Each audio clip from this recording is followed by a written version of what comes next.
Sarah Martinez had never imagined that her steady hands, trained to save lives, would one day be called upon to take them. Growing up in a small town in Texas, she was the daughter of a nurse and a mechanic, inheriting her mother's compassion and her father's precision with tools. While other kids her age were playing video games or gossiping about celebrities, Sarah spent her afternoons at the local shooting range with her grandfather, a Vietnam veteran who taught her that respect for firearms came with understanding their power. "A gun is just a tool, mija," he would say in his weathered voice, watching as 12-year-old Sarah carefully aligned her sights. "But the person holding it makes all the difference. You've got good eyes and steady hands. Don't waste those gifts." Sarah's grandfather had been right about her natural ability. By the time she was 16, she could hit targets at distances that made seasoned hunters shake their heads in amazement. But when it came time to choose her path after high school, Sarah's heart pulled her toward helping people, not hunting them.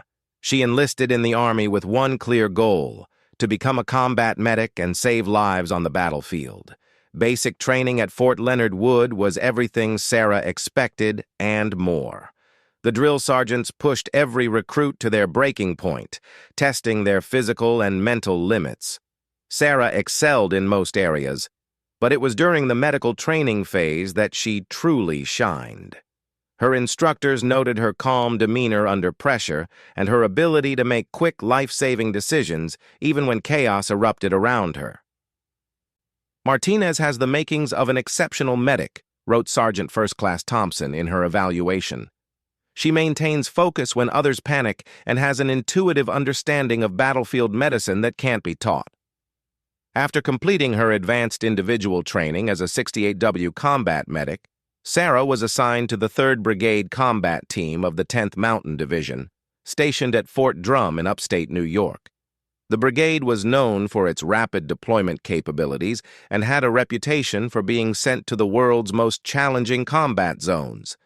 Sarah's first deployment came 8 months later, when her unit received orders for Afghanistan.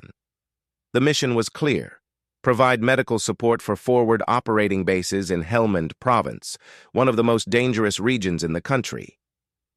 As their C-130 transport plane descended toward Bagram Air Base, Sarah felt a mixture of excitement and nervousness that she had never experienced before. The landscape below looked like another planet. Endless stretches of brown and tan earth, broken by jagged mountains and scattered villages. This would be home for the next 12 months, and Sarah knew that every day would test everything she had learned about medicine, combat, and herself. Forward Operating Base. Chapman became Sarah's world for the next several months. The base was a collection of prefabricated buildings, concrete barriers, and guard towers surrounded by razor wire and watchtowers.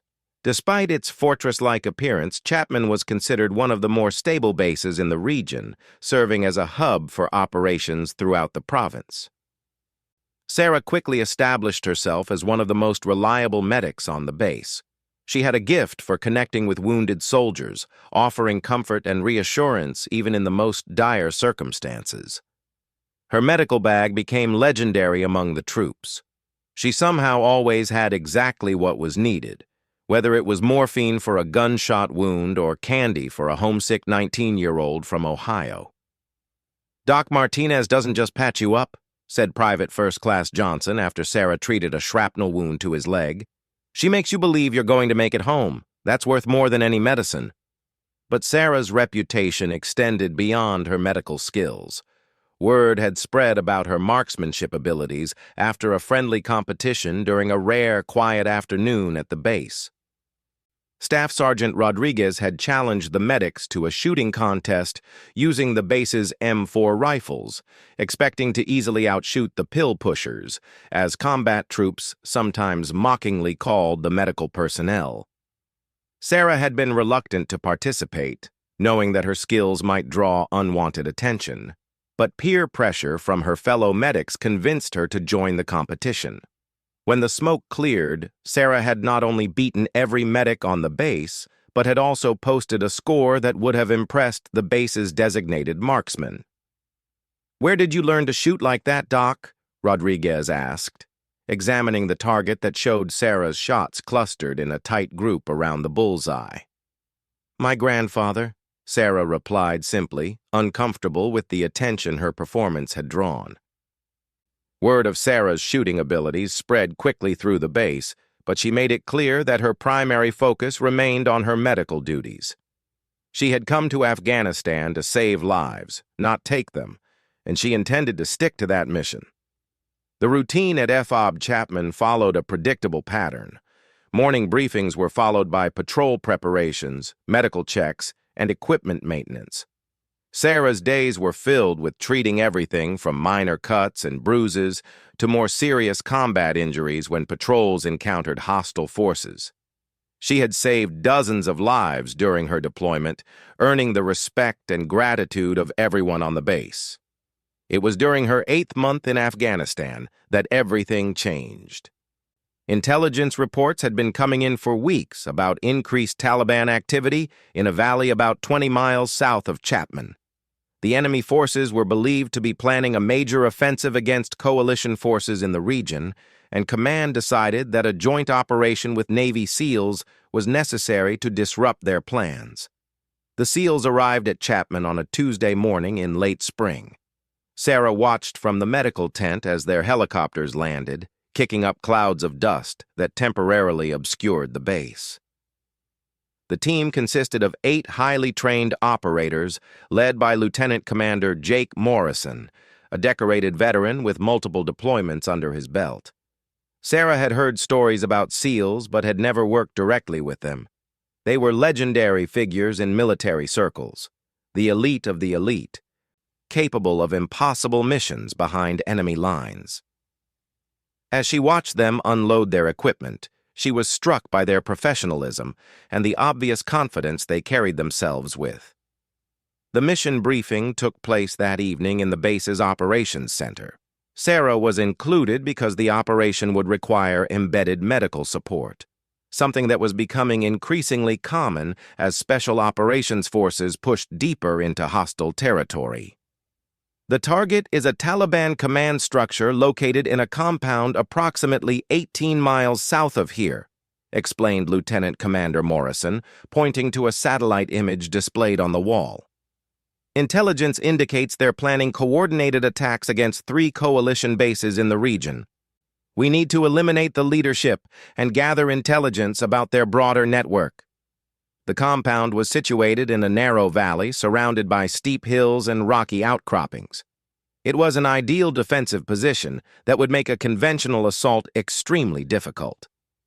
The plan called for the SEAL team to approach under cover of darkness, neutralize the guards, and capture or eliminate the Taliban commanders inside. "Doc Martinez will provide medical support from an overwatch position approximately 800 meters from the target," Morrison continued. "She'll be positioned with our designated marksman to provide immediate medical assistance if needed during the operation." Sarah felt her stomach tighten. 800 meters was well within the range where her grandfather had taught her to shoot, but she had never been asked to provide medical support from such a distance during an active combat operation. The responsibility was both exciting and terrifying. The next 2 days were spent in intensive preparation. Sarah worked closely with the SEAL medic, comparing techniques and discussing battlefield medicine protocols. She was impressed by their knowledge and professionalism, and they seemed equally impressed by her skills and experience.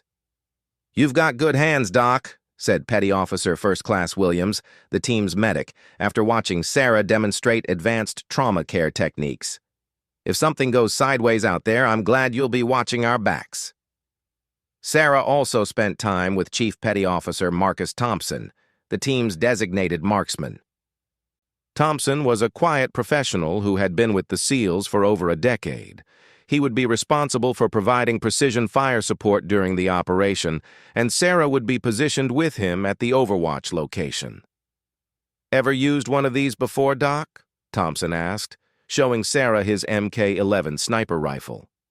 The weapon was a precision instrument capable of accurate fire at distances well beyond 800 meters. "I've shot similar rifles," Sarah replied, running her hands over the weapon's smooth surface. But never in combat. Thompson nodded knowingly. The fundamentals don't change. Breathing, sight picture, trigger control. The only difference is the stakes. As the mission date approached, Sarah found herself thinking more and more about her grandfather's words about guns being tools and the person holding them making the difference. She had always believed her purpose was to heal, but she was beginning to understand that sometimes healing required protection, and protection sometimes required force. The night before the mission, Sarah sat outside the medical tent, looking up at the stars that seemed impossibly bright in the clear Afghan sky. She thought about her family back in Texas, about the patients she had saved during her deployment, and about the responsibility she would carry the next day. Lieutenant Commander Morrison found her there, preparing for his own pre-mission routine. "Having second thoughts, Doc?" he asked, settling down beside her. "Not second thoughts," Sarah replied. "Just making sure I'm ready for whatever happens out there." Morrison was quiet for a moment, then spoke in the measured tone of someone who had faced similar moments many times before. "I've read your file, Martinez. You've saved more lives during this deployment than most medics see in their entire careers. Tomorrow isn't different from any other day. You'll be there to bring people home safely. That's what you do."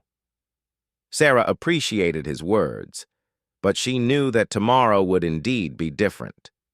For the first time since arriving in Afghanistan, she would be carrying not just her medical supplies, but also a weapon that she might be called upon to use. The thought both frightened and focused her in ways she had never experienced before. The pre-dawn hours of the mission day arrived with the usual bustle of preparation.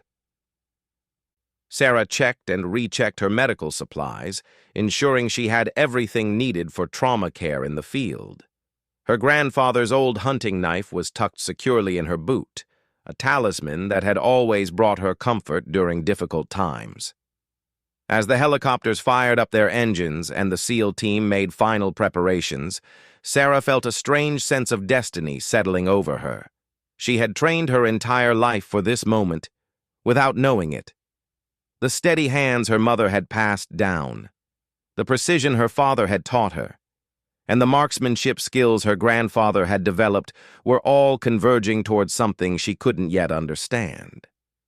The sun was just beginning to rise over the mountains as Sarah climbed into the helicopter beside Chief Thompson.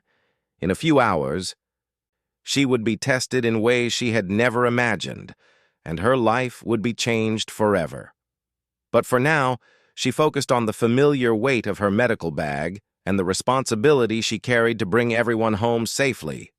The helicopter lifted off into the dawn sky, carrying Sarah toward a destiny that would earn her a place in SEAL Team legend and forever change how she viewed her role as both a healer and a protector.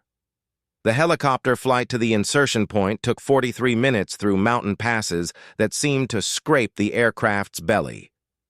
Sarah watched through the small window as the landscape below shifted from the familiar territory around Fob Chapman to increasingly rugged and hostile terrain. The valleys grew narrower, the peaks more jagged, and the signs of human habitation more sparse. Chief Thompson sat across from her, his expression calm and focused as he reviewed the mission parameters one final time. The other SEALs were equally composed, their faces showing the quiet confidence that came from years of training and successful operations. Sarah tried to mirror their demeanor, but her heart was racing with anticipation and nervous energy. 5 minutes out, the pilot announced over the intercom. "Weather looks good, and no sign of enemy activity in the LZ." Lieutenant Commander Morrison gave a thumbs up and began the final equipment check with his team. Sarah verified her medical supplies one last time and ensured her rifle was properly secured. She had been issued an M4 carbine for personal protection, though everyone expected Chief Thompson to handle any long-range shooting requirements. The helicopter touched down in a small clearing about 3 miles from the target compound. The landing was brief, just long enough for the team to disembark before the aircraft disappeared back into the mountains, leaving them alone in hostile territory. The terrain was even more challenging than Sarah had anticipated. Rocky outcroppings and loose scree made every step treacherous, especially in the pre-dawn darkness. The team moved in single file, with Morrison leading and Thompson bringing up the rear with Sarah just ahead of him. Their pace was steady but cautious, designed to minimize noise while covering ground efficiently. After 2 hours of careful movement, they reached the overwatch position that Thompson had selected from satellite imagery. It was a natural depression in the rocks about 847 meters from the target compound, offering excellent visibility while providing concealment from enemy observation.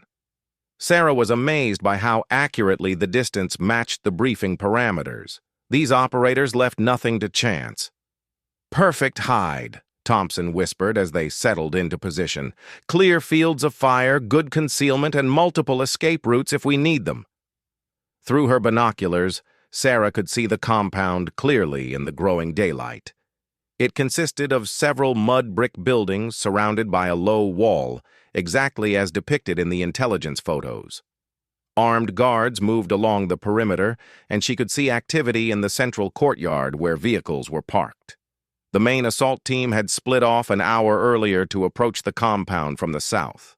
Their plan was to wait for full daylight before beginning the operation, giving them better visibility while maintaining the element of surprise. Morrison's voice crackled softly through their radio headsets as he reported their progress. "Overwatch, this is Alpha Team.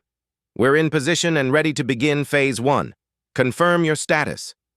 Thompson keyed his radio. "Alpha, this is Overwatch. We have clear visual on the target and good fields of fire, ready to provide support as needed."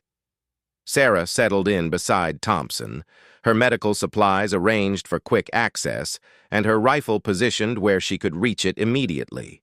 The waiting began, always the most difficult part of any operation. Her grandfather had taught her that patience was as important as marksmanship, but she had never tested that lesson under these circumstances. The compound below them seemed almost peaceful in the morning light. Children played in the courtyard while women moved between the buildings carrying water and supplies.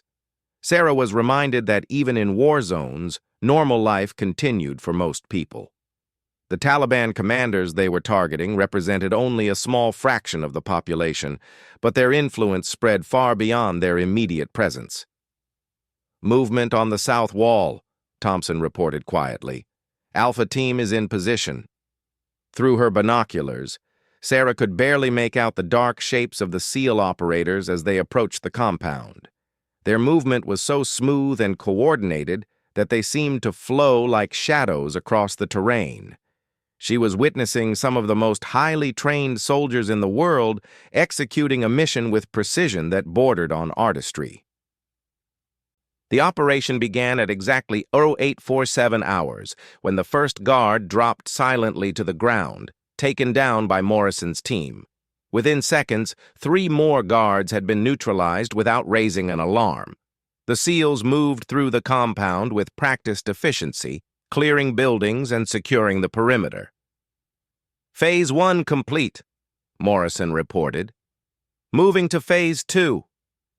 Sarah watched through her scope as the team approached the main building where intelligence indicated the Taliban commanders were located.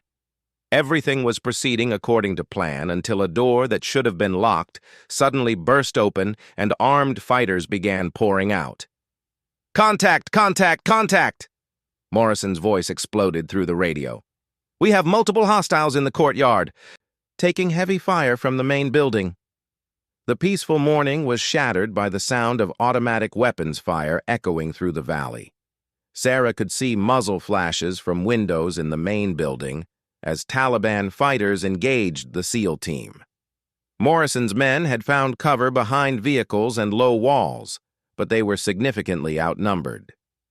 "Overwatch, we need immediate suppressive fire on the main building's second-floor windows," Morrison called out, his voice steady despite the chaos. Thompson was already adjusting his scope, settling into the familiar rhythm of precision shooting. His first shot shattered a window where a Taliban fighter had been firing, eliminating the threat immediately. His second and third shots were equally accurate, but more enemy fighters kept appearing. "There are too many of them," Thompson reported grimly. "I can't suppress all the firing positions simultaneously." Sarah watched in horror as one of the SEALs stumbled backward, clearly hit by enemy fire. Petty Officer Williams, the team medic, was trying to reach him while returning fire, but the volume of incoming bullets made movement extremely dangerous. "Man down in the courtyard," Morrison reported.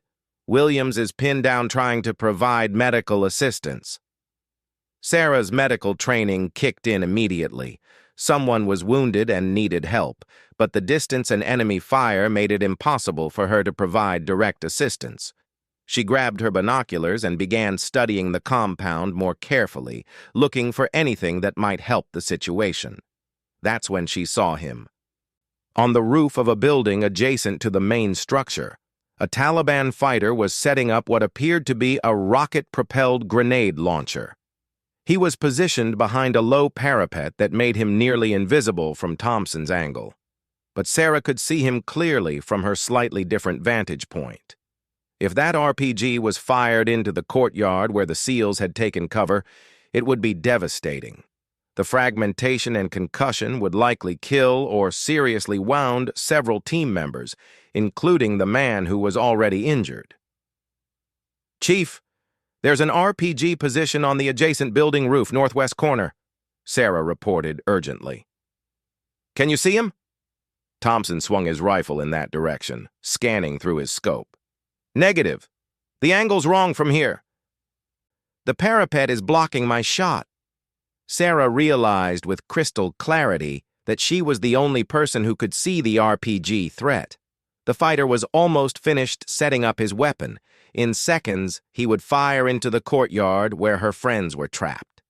Without conscious thought, Sarah found herself reaching for her rifle. Her grandfather's voice echoed in her memory.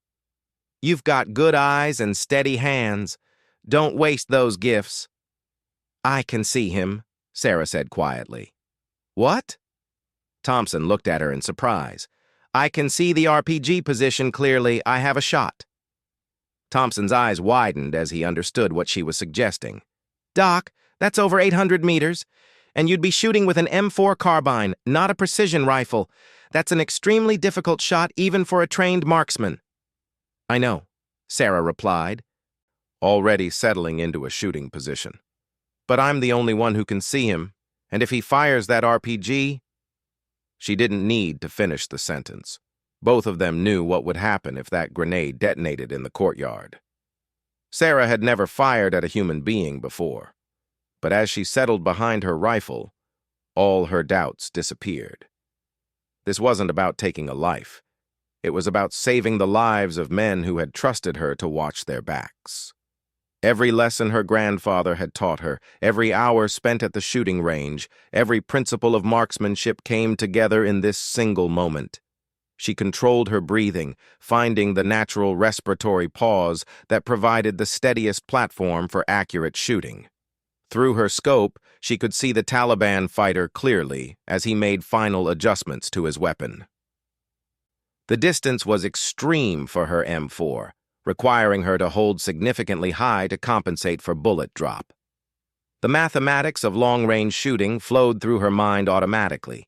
Wind speed and direction, atmospheric pressure, target movement, all calculated in seconds based on years of experience.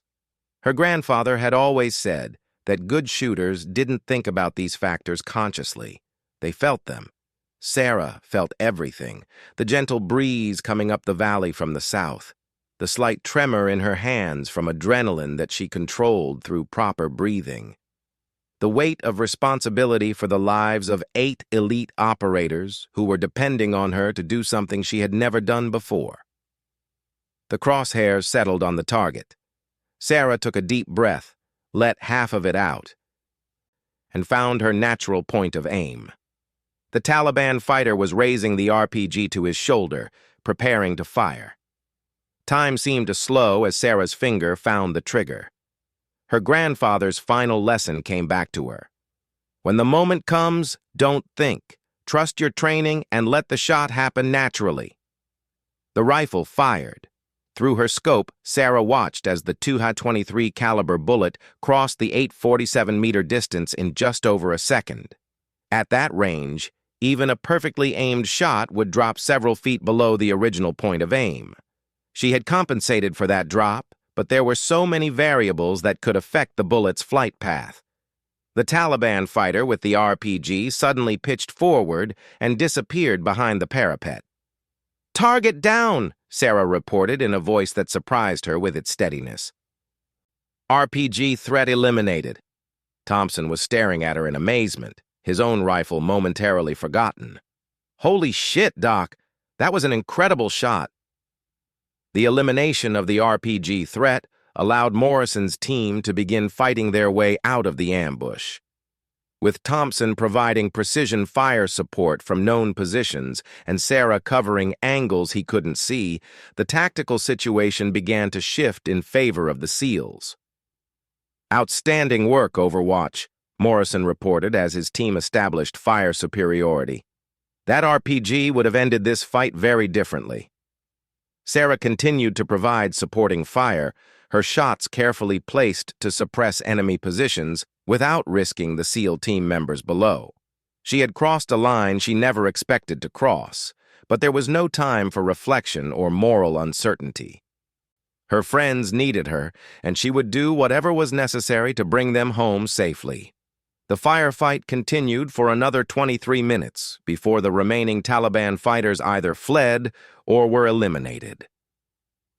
When Morrison finally called "all clear," Sarah felt a wave of exhaustion that seemed to reach her bones.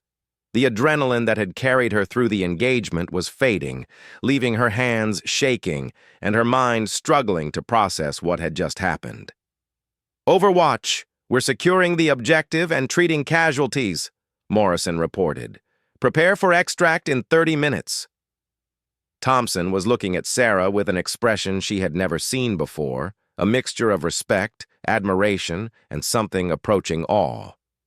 "Doc," he said slowly, "I've been a designated marksman for 12 years, and I've never seen a shot like that under those conditions.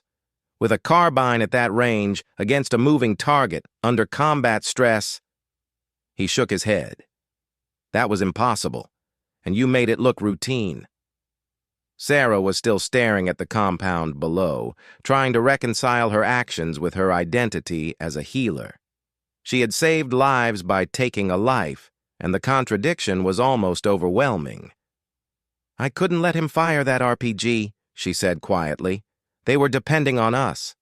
"They were depending on us," Thompson agreed, "and you delivered in a way that nobody could have predicted. The guys down there are alive because of what you just did." As they prepared to move to the extraction point, Sarah caught sight of the wounded SEAL being helped by his teammates. Petty Officer Johnson would make a full recovery, Morrison reported, thanks to prompt medical attention and the suppressive fire that had allowed Williams to reach him safely. The helicopter extraction went smoothly, and Sarah found herself sitting across from the entire SEAL team during the flight back to FOB Chapman. These elite operators, who had seen combat in every major conflict of the past decade, were looking at her with unmistakable respect. "Doc," Morrison said over the noise of the rotors, "what you did today was extraordinary. That shot saved multiple lives and probably prevented the mission from becoming a disaster." Sarah nodded, accepting the praise but still struggling to process the events of the morning. She had fired her weapon in combat for the first time, and her training had been equal to the challenge. But more importantly, she had discovered something about herself that she hadn't known existed: the ability to make life and death decisions in seconds and execute them with precision under extreme pressure. As FOB Chapman came into view below them, Sarah realized that her deployment was nearing its end. But her military career was just beginning to take a shape she had never imagined. The steady hands that had been trained to heal had proven equally capable of protecting, and the SEALs would never forget the day a combat medic became their guardian angel from 800 meters away. The debriefing session took place 3 hours after the team returned to FOB Chapman. Sarah sat in the base's secure conference room, surrounded by officers who had been analyzing every aspect of the mission. Lieutenant Commander Morrison was present, along with his entire SEAL team, while Colonel Patricia Hayes, the base commander, led the discussion. "Let me make sure I understand this correctly," Colonel Hayes said, reviewing the mission report. Specialist Martinez, with no formal sniper training and using a standard M4 carbine, eliminated an enemy combatant with an RPG at a range of 847 meters during active combat conditions. "That's correct, ma'am," Morrison confirmed. "Without that shot, we would have taken multiple casualties and the mission would likely have failed." Colonel Hayes studied Sarah carefully. She was a career officer who had seen combat in Iraq and Afghanistan, and she understood the significance of what had occurred during the operation. A shot like that, under those conditions, was the kind of thing that became legend in military circles. "Specialist Martinez," the colonel continued, "Chief Thompson has provided some additional context about your marksmanship abilities. He indicates that your shooting skills are far beyond what would be expected for a combat medic." Sarah shifted uncomfortably in her chair. The attention was making her nervous, especially since she still felt conflicted about having to kill someone, even in defense of her teammates. "My grandfather taught me to shoot when I was young, ma'am. I've always been comfortable with firearms, but my primary focus has been on my medical duties." Chief Thompson leaned forward in his chair. "Colonel, with respect, comfortable with firearms doesn't begin to describe what happened out there. I've worked with designated marksmen throughout my career, and very few of them could have made that shot. Doc Martinez didn't just get lucky. She demonstrated skills that suggest formal training at a very high level." The questioning continued for another hour as the officers tried to understand exactly how a combat medic had come to possess such extraordinary shooting abilities. Sarah explained her background with her grandfather, the countless hours at shooting ranges, and the natural aptitude she had discovered at a young age. But even she struggled to explain how she had been able to perform under such extreme pressure. "There's something else we need to discuss," Morrison said as the formal debriefing concluded. "My team has a recommendation regarding Specialist Martinez's future assignment." Colonel Hayes raised an eyebrow. It was unusual for a SEAL team leader to make personnel recommendations for Army soldiers. But the circumstances were far from typical. "The Navy Special Warfare Command is always looking for qualified candidates for advanced training programs," Morrison continued. "Based on what we witnessed today, I believe Specialist Martinez would be an exceptional candidate for specialized marksman training." The suggestion hung in the air like an invitation to a world Sarah had never considered. She had enlisted to be a medic, to save lives and help people. The idea of transitioning to a role focused primarily on precision shooting was both intriguing and troubling. "I appreciate the recommendation, sir," Sarah replied carefully. "But I'm not sure that's the direction I want to take my career. I became a medic to help people." Morrison nodded understandingly. "I respect that. But consider this. Today you helped people by using skills you didn't even know you possessed.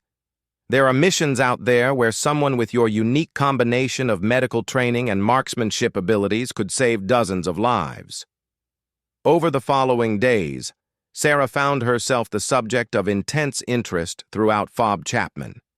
Word of the mission had spread quickly, and everyone wanted to hear about the combat medic who had made an impossible shot to save a SEAL team. The attention was uncomfortable, but it also forced Sarah to think seriously about her future in the military. Chief Thompson made a point of spending time with Sarah, helping her understand the broader implications of what had occurred during the mission. He had contacted colleagues at the Naval Special Warfare Center in Coronado, California, and there was significant interest in Sarah's unique skill set. "The thing is, Doc," Thompson explained as they sat in the base's recreation facility, "there aren't many people who can do what you did out there. The military needs soldiers who can operate in multiple roles, especially in special operations environments. But I'm a medic, Sarah protested. That's my identity, my purpose. I didn't join the army to become a shooter. Thompson smiled knowingly. Who says you have to choose? The best special operations medics are also trained in weapons systems, reconnaissance, and tactical operations. You wouldn't be abandoning your medical training, you'd be expanding it. The conversation with Thompson planted seeds of possibility that Sarah found herself thinking about constantly. She had always been proud of her medical skills, but the mission had revealed capabilities she hadn't known existed. The question was whether she was ready to embrace a role that would require her to use those capabilities regularly. 3 weeks later, Sarah received orders that would change everything.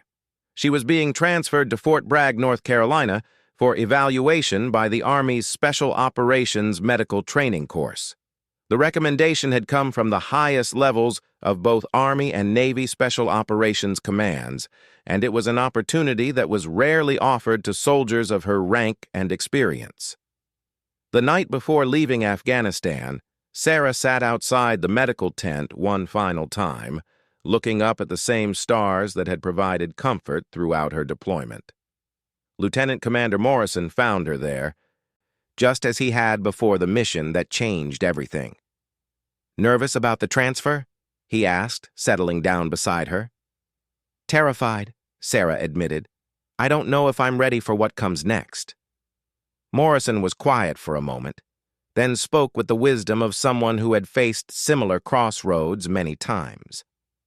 "You know, most people go their entire lives without discovering what they're truly capable of. You found out in the most dramatic way possible, under conditions that would break most people. That tells me you're ready for whatever comes next." "But what if I fail? What if that shot was just luck?" Morrison shook his head firmly. "Luck doesn't exist at 800 meters with a carbine in combat conditions. What happened that day was the result of years of preparation meeting a moment of absolute necessity. You didn't just make a difficult shot. You made a decision to risk everything to save your teammates. That's what special operations is all about." The transfer to Fort Bragg marked the beginning of the most challenging phase of Sarah's military career. The Special Operations Medical Training Course was designed to produce medics capable of operating with elite units in the most demanding environments imaginable. The physical requirements were brutal, the academic standards were unforgiving, and the tactical training pushed every student to their absolute limits. Sarah excelled in the medical components of the training, but it was during the marksmanship phases that she truly distinguished herself. Under the instruction of some of the military's most accomplished shooters, she learned to apply her natural abilities in a systematic, professional manner. "You have an intuitive understanding of ballistics that can't be taught," observed Master Sergeant Robert Chen, the course's chief marksmanship instructor. "Most students have to memorize charts and formulas. You seem to feel the physics of long-range shooting." The training also included extensive psychological preparation for the realities of being both a healer and a warrior. Sarah worked with military psychologists to understand the apparent contradiction between saving lives and taking them, ultimately learning that both roles served the same fundamental purpose: protecting those who couldn't protect themselves. During her 6th month at Fort Bragg, Sarah received an unexpected visitor. Chief Petty Officer Marcus Thompson had driven down from his new assignment at Dam Neck, Virginia, to check on her progress and deliver some news. "The SEAL teams have been talking about you," Thompson explained as they walked around the base's training areas. "What you did in Afghanistan has become something of a legend. There are guys who've been in special operations for decades who are impressed by that story." "I'm flattered. But it was just one shot on one day," Sarah replied, still uncomfortable with the attention her actions had generated. Thompson stopped walking and turned to face her. "Doc, it wasn't just one shot. It was the willingness to step outside your comfort zone when your teammates needed you. It was the ability to make a life-and-death decision in seconds and execute it perfectly under extreme pressure. Those are the qualities that define special operations personnel. As Sarah's training at Fort Bragg progressed, she found herself developing capabilities she had never imagined possessing. She learned advanced trauma surgery, battlefield emergency medicine, and tactical medical procedures. But she also mastered advanced marksmanship, close-quarters combat, and small unit tactics. The integration of these diverse skills created something unique, a special operations medic who could provide life-saving medical care while also delivering precision fire support when needed. It was a rare combination that made Sarah extremely valuable to special operations units. Her graduation from the Special Operations Medical Training course came with an assignment that surprised everyone, including Sarah herself. She was being transferred to the Naval Special Warfare Development Group, commonly known as SEAL Team 6, as an embedded special operations medic.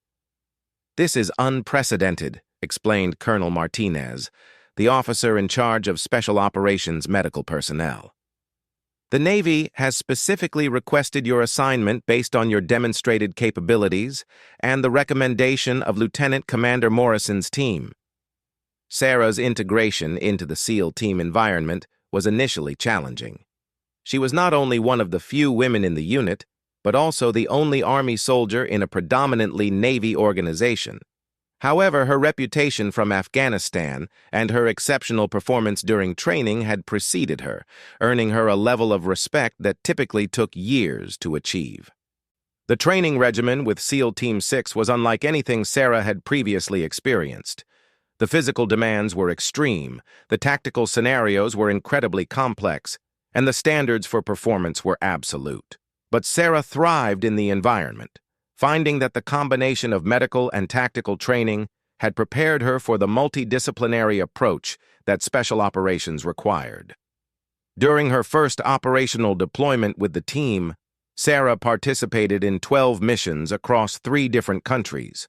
Her unique skill set proved invaluable in situations where traditional military medical support was impossible. She provided life-saving trauma care in hostile environments while also delivering precision fire support when tactical situations required it. "Having Doc Martinez with us changes everything," explained Petty Officer First Class Williams, who had worked with Sarah since their first mission together in Afghanistan. "We know that if someone gets hurt, she can provide care that would normally require a full medical team. But we also know that she can contribute to the tactical mission in ways that most medics simply can't." The culmination of Sarah's transformation came during a hostage rescue mission in West Africa. The operation required the team to infiltrate a heavily defended compound and extract American civilians who were being held by a terrorist group. Sarah was assigned to provide overwatch and medical support from a position 200 meters from the target. When the mission encountered unexpected resistance and one of the SEALs was seriously wounded, Sarah found herself in a situation that required both her medical expertise and her marksmanship skills. She provided precision fire support to suppress enemy positions while simultaneously directing the battlefield medical care of the wounded operator via radio. "Her shooting was surgical," reported the mission commander. "Every shot was precisely placed to neutralize threats without endangering the hostages or our team members. And her medical guidance saved the life of our wounded operator under conditions where traditional medical support would have been impossible." The mission was a complete success, with all hostages rescued and all team members returning safely. Sarah's performance earned her a Navy Commendation Medal with Combat V, an unusual honor for an Army soldier serving with a Navy unit. As Sarah reflected on her journey from combat medic to special operations physician marksman, she realized that her grandfather had been right all along. Her steady hands and good eyes weren't just gifts, they were tools that could be used to protect people in ways she had never imagined. The SEALs who had witnessed her transformation from that first mission in Afghanistan to her current role had indeed never forgotten that day when a combat medic became a sharpshooter in a heartbeat. But more importantly, they had watched her evolve into something even rarer, a warrior healer whose unique capabilities made her an irreplaceable member of their brotherhood. Sarah Martinez had found her calling in the intersection between saving lives and protecting them, proving that sometimes the greatest service comes from embracing roles we never expected to fill. The quiet girl from Texas who had once practiced shooting with her grandfather had become a legend among the world's most elite soldiers, and her story continued to inspire others to discover the extraordinary capabilities that lay hidden within their own hearts. In the years that followed, Sarah would participate in dozens of classified operations around the world, always serving as both guardian and healer for the teams that depended on her unique abilities. But it was that first shot at 847 meters in the mountains of Afghanistan that would always define her. The moment when a combat medic discovered that sometimes saving lives required taking them, and that both roles were expressions of the same fundamental commitment to protect those who serve alongside us. The SEALs had sworn they would never forget that day, and they never did. Sarah Martinez had earned her place in their history not just as an exceptional shooter, but as proof that heroism comes in forms we never expect, and that the greatest warriors are often those who fight not for glory, but for the simple desire to bring their teammates home safely.